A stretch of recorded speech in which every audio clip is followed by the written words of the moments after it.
Hello friends, a very good morning to you all and my name is Monica. मैं आई हूँ आपकी financial and taxation knowledge को improvise करने के लिए। तो जैसे कि मैं अपनी चैनल पे finance and taxation related video upload करती रहती हूँ, but today's topic is little bit about finance, little bit related to finance, but it is actually related to your documentation, your personal documentation like e-आधार card, e-PAN. तो जैसे कि हम सबको पता है कि अब सारे जो हमारे पर्सनल डॉक्यूमेंटेशन होते हैं उसकी ई कॉपी भी हम रख सकते हैं। जैसे कि आधार कार्ड का हम रख सकते हैं ई आधार, पैन के लिए आया है ई पैन। वैसे ही कि लोग पासपोर्ट को सिर्फ हार्ड कॉपी में ही कैरी कर सकते थे, बट अभी इंडिया लॉन्च करने जा रहा है ई पासपोर्ट। तो टुडेज वीडियो में मैं आपको ई पासपोर्ट क्या होता है और इसके रिलेटेड इसके की फीचर्स क्या है, इसको रखने से आपको फायदा क्या हो सकता है, आप इसे कैसे अप्लाई कर सकते हो, या फिर ई पासपोर्ट रिलेटेड ऑल इन्फॉर्मेशन आज प्रोवाइड करने जा रही हूँ। तो stay tune on this video. So let's start with what is e-passport and why it is launched in India. So what is an e-passport?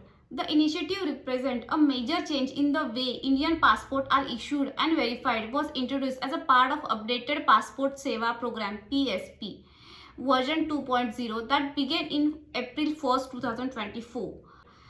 India has formally begun implementing e-passport, which combine modern electronic technology with traditional passport, designed to improve identification and security for foreigner visitors. The initiative represents a major change in the way Indian passports are issued and verified, and was introduced as a part of updated Passport Seva Program (PSP) version 2.0, which began in April 1st, 2024.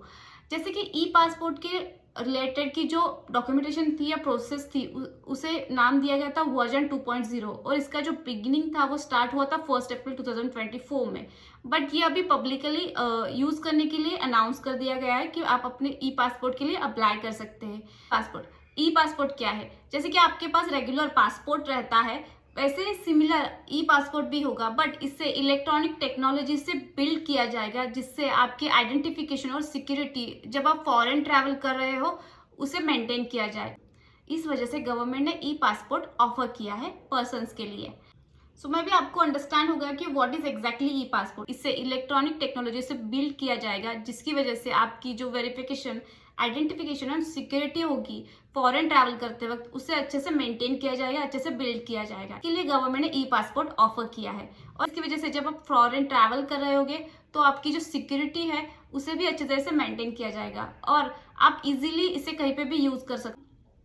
जैसे कि हमारे पास अगर कोई भी documents, हमारा personal identification documents होता है, वो हार्ड कॉपी में होता है, अगर वो हमसे मिस हो जाए, लॉस हो जाए, या फिर कोई जानबूझ के वो चुरा लेता है, तो हमारी जो पर्सनल कॉन्फिडेंशियल इंफॉर्मेशन होती है वो उस पर्सन के पास चली जाती है, या फिर हमारी जो डॉक्यूमेंटेशन होती है उसका मिस यूज करके वो पर्सन अपनी जो कुछ गलत काम है वो भी कर सकता है। तो इसकी वजह से ई पासपोर्ट के लिए गवर्नमेंट ने ऑफर किया है। अब इसे इस तरह की टेक्नोलॉजी से बिल्ड किया गया है कि जिसकी वजह से आपकी जो पर्सनल इंफॉर्मेशन है, जो आपकी आइडेंटिफिकेशन है, वो किसी के साथ शेयर नहीं होगी, उसका कोई मिसयूज नहीं कर सकता, और आप जब फॉरेन ट्रैवल कर रहे हो तो आपकी सिक्योरिटी के लिए भी ये अच्छा रहेगा। Then in this video the next point is where can you get it. आपको ई पासपोर्ट कहाँ से मिलेगा? Nagpur, Raipur, Bhubaneswar, Goa, Jammu, Amritsar, Shimla, Jaipur, Chennai, Surat, Hyderabad and the Ranchi are among the cities in the country where the e passport pilot project is currently underway. ये कुछ city के नाम दिए गए हैं जहाँ पे फिर ये जो ई पासपोर्ट है ये अभी अप्लाई किया जा रहा है। Plans are underway to expand the service across the country. On March 3rd, 2025, the Regional Passport Office in Chennai launched in Tamil Nadu. As of March 22, 2025, 2729 e-passport had been issued in the state alone. जैसे कि ये जो मैंने state अभी बताया है, नागपुर, रायपुर, भुवनेश्वर, इन सारे state में अभी ये जो प्रोसेस है ई पासपोर्ट की अप्लाई करने की, ये अभी चल रही है। मतलब आप वहाँ पे पासपोर्ट के लिए, अगर आप उस स्टेट से पासपोर्ट के लिए अप्लाई कर रहे हो तो आप ई पासपोर्ट के लिए अप्लाई कर सकते हो। बट जो अदर स्टेट्स है वहाँ पे अभी प्लान्स जो चल रहे हैं वो अंडरवे है। बट ये कहा है कि 2025 एंडिंग तक सारे स्टेट में ये जो प्लान है ई पासपोर्ट का उसे ऑनगोइंग कर दिया जाएगा। At the core of this innovation is a public key infrastructure (PKI), a complex encryption system that protects sensitive data on the chip and verifies it has not been altered. Includes better protection against passport fraud, identity theft and forgery, which important when crossing borders. जो लोगों को problems रहती थी कि कोई passport का misuse ना करे, क्योंकि या फिर हमारे पासपोर्ट के साथ कोई फ्रॉड ना हो जाए, हमारी आइडेंटिफिकेशन यूज करके कोई अलग कंट्री में ट्रैवल करे या कुछ गलत चीजें ना कर दे, ये सारे जो थेफ्ट रहते थे इससे कम होने के चांसेस हो जाएंगे ई पासपोर्ट की वजह से। Next point is it necessary to switch? क्या आपको ई पासपोर्ट पे स्विच करना नेसेसरी है? तो मैं यहाँ पे एक्सप्लेन करने चाह रही हूँ।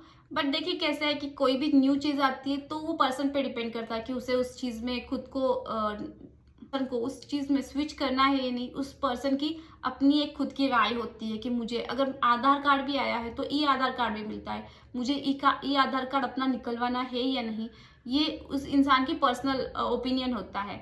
तो यहाँ पे ऐसे कहा गया कि not always, the government has said existing passport will remain valid until they expire, for now switching to an electronic passport is voluntary.